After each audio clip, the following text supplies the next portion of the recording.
What are we doing? Thank you, Your Honor. At this time, my client is asking that a preliminary exam be set in this matter.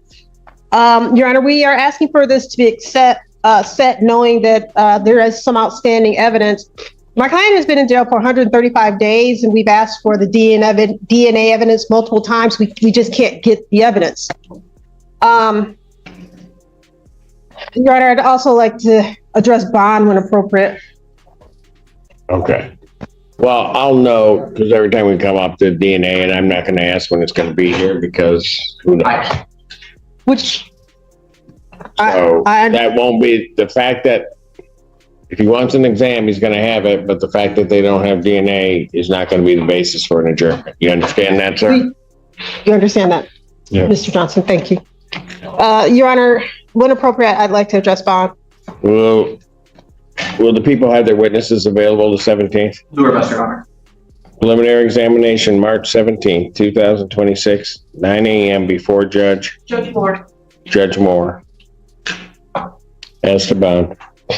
Your Honor, my client has currently been in for, I'm sorry, I misspoke, the line above. He's been in for 99 days. My client is very, very confident that the DNA on this particular item is not going to be his. He is asking if he could be tethered to his home. He's willing to do a GPS tether or even a home confinement tether. He does have medical needs that are not being addressed in the jail at this time. I have emailed about that, but there's, as the court is aware, there's things that they can do and cannot do. He has significant back pain and various other issues. Matter of fact, the day before this incident, he was at Trinity. Thank you, Your Honor. At Trinity before this. So we're just asking that he be released on tether, whichever type the court is inclined to allow. He still has his residency, and he's asking to be released.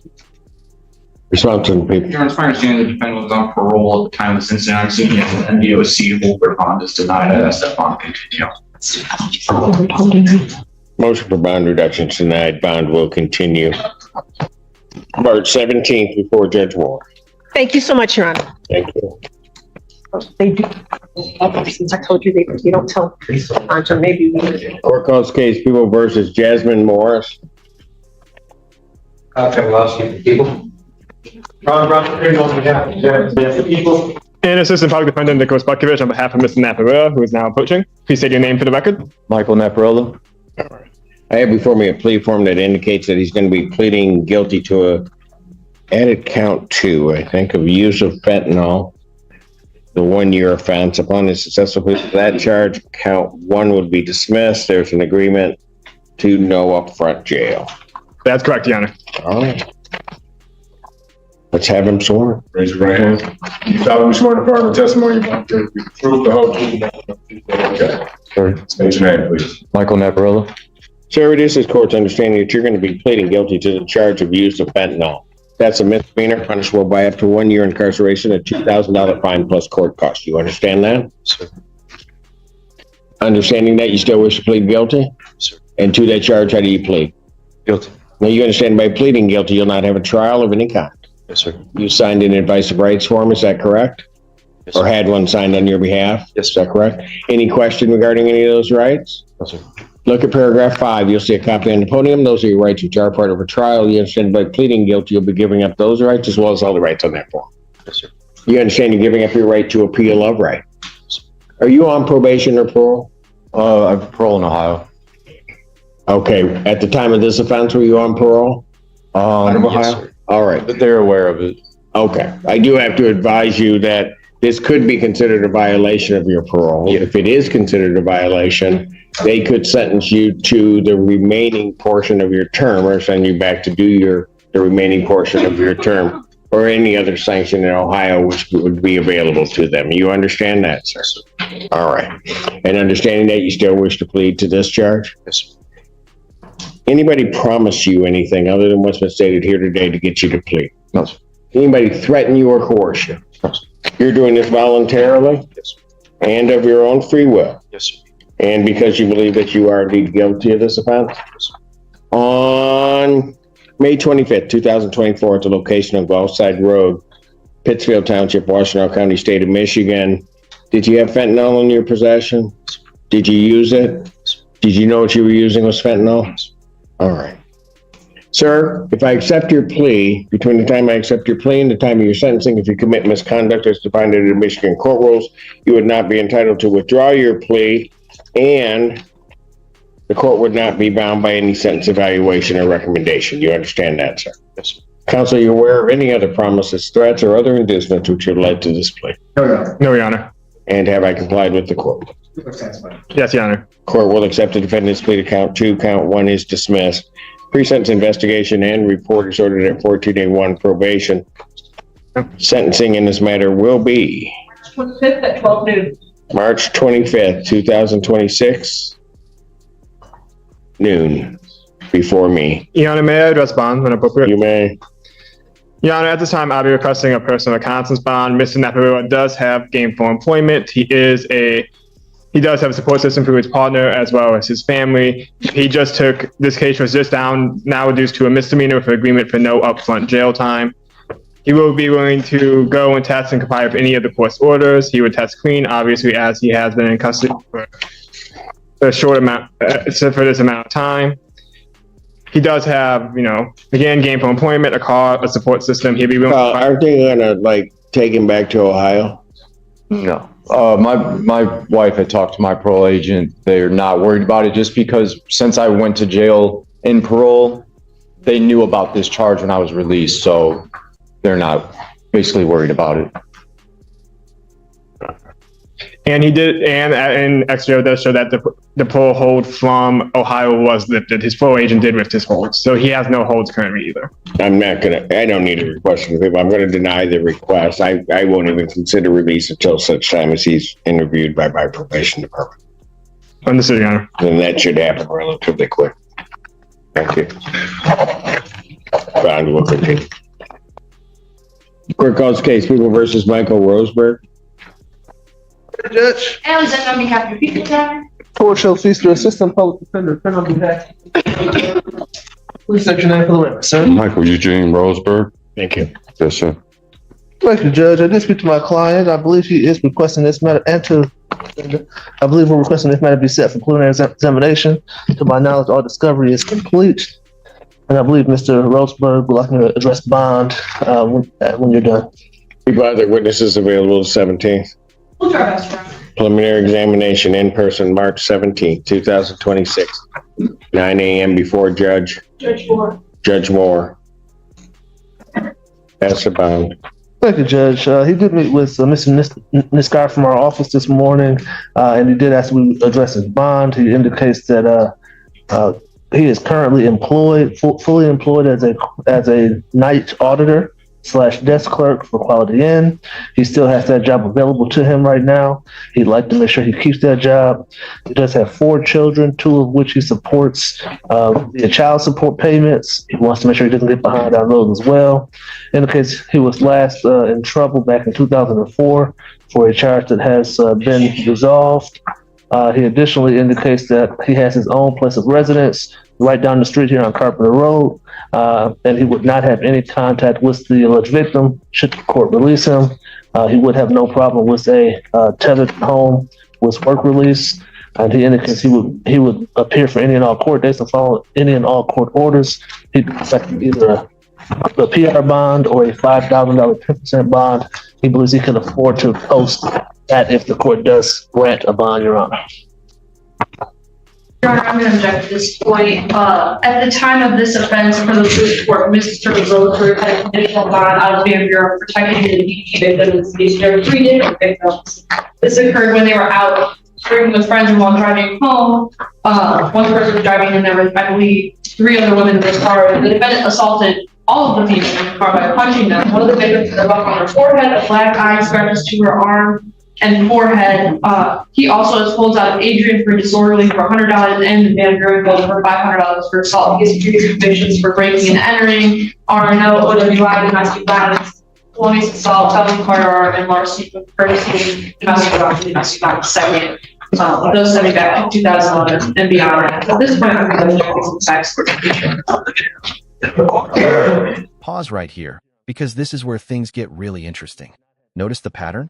Multiple defendants, different charges, but the judge's approach stays consistent, strict, procedural, and absolutely unmoved by emotional appeals. Now let's break this down. When a judge denies a bond reduction, it's not just about this one moment. It's about risk assessment. Prior history, nature of the alleged crime, and public safety all come into play. And in this last case, allegations of violence against multiple victims? That's a major red flag. I don't have anything further, Judge. Motion for bond reduction is denied. Bond will continue. Okay. Thank you. Thank you. Thank you, Judge. Thank you.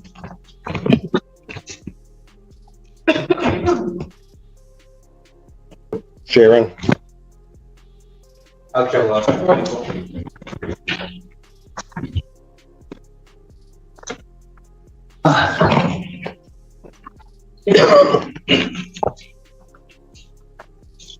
Joy Gaines, Senior Assistant Public Defender, with and on behalf of Mr. Sharon. Would you say your name, please, sir? Thomas Sharon. Okay, I have before me a plea form that indicates that he's going to plead guilty to an added count 2 of entry without permission, a 90-day offense. Upon a successful plea to that charge, count 1 would be dismissed. That is the court's full understanding of the agreement. Is that correct? That is correct. Yes, Your Honor. You have him sworn. Raise your right hand. Do you solemnly swear and affirm the testimony you're about to give will be the truth, the whole truth, and nothing but the truth? So help you God. I do. State your name, please. State your name. Thomas Sharon. All right, Mr. Sharon, it's this court's understanding you're going to plead guilty to the charge of entry without permission. That's a misdemeanor, punishable by up to 90 days, $500 fine plus court costs. You understand that, sir? Yes, sir. Yes, sir. All right. You also understand that while I'm taking your plea, I would not be your sentencing judge, and you would be sentenced before Judge Barr in the 14A2 District Court. You understand that, sir? Yes, sir. All right. Still wish to plead guilty? Yes, sir. And to that charge, how do you plead? Guilty. Now, you understand that by pleading guilty, you will not have a trial of any kind. Yes, sir. You signed or had signed on your behalf an advice of rights form? Yes. Any question regarding any of those rights? No, sir. Look at paragraph 5. You'll see a copy on the podium. Those are your rights which are part of a trial. You understand that by pleading guilty, you'll be giving up those rights as well as all the rights contained on that form.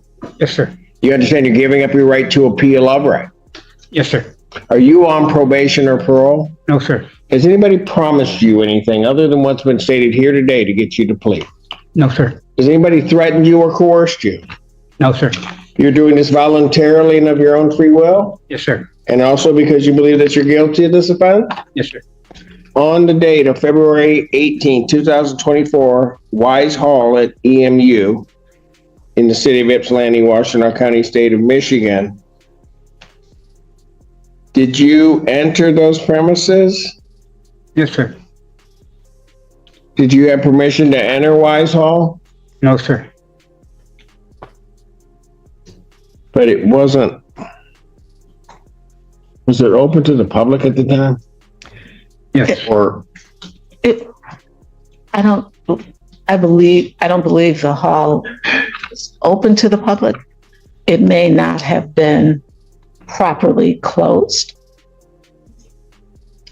My understanding from watching the video, Judge, is that there's a security guard that you like get a badge in.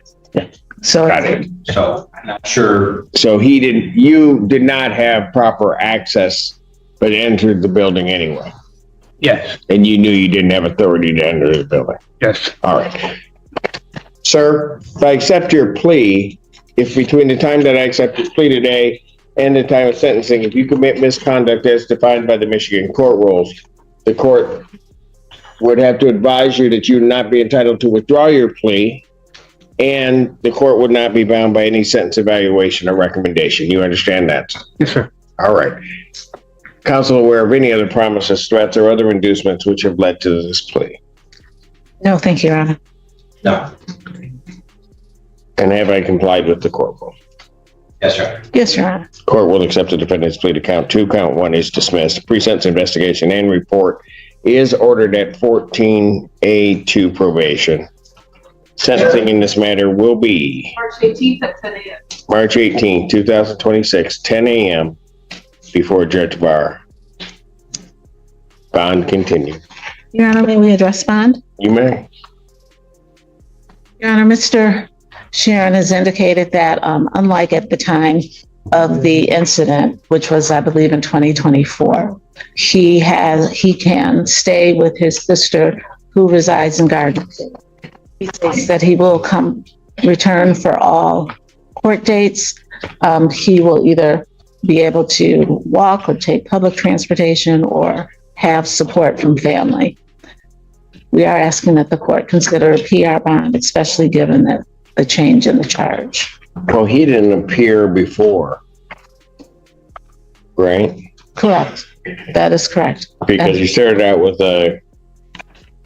So what you're saying, what changed from that? He can reside with his sister. So he has a more stable situation now. Well, I would have where's this, what city? Garden City, correct? Garden City. Well, I'm not going to change his bond. I will leave it at that. Certainly you can address that with Judge Barr as to that. But with his history before me at this point, I'm not going to change the bond. Thank you. Thank you.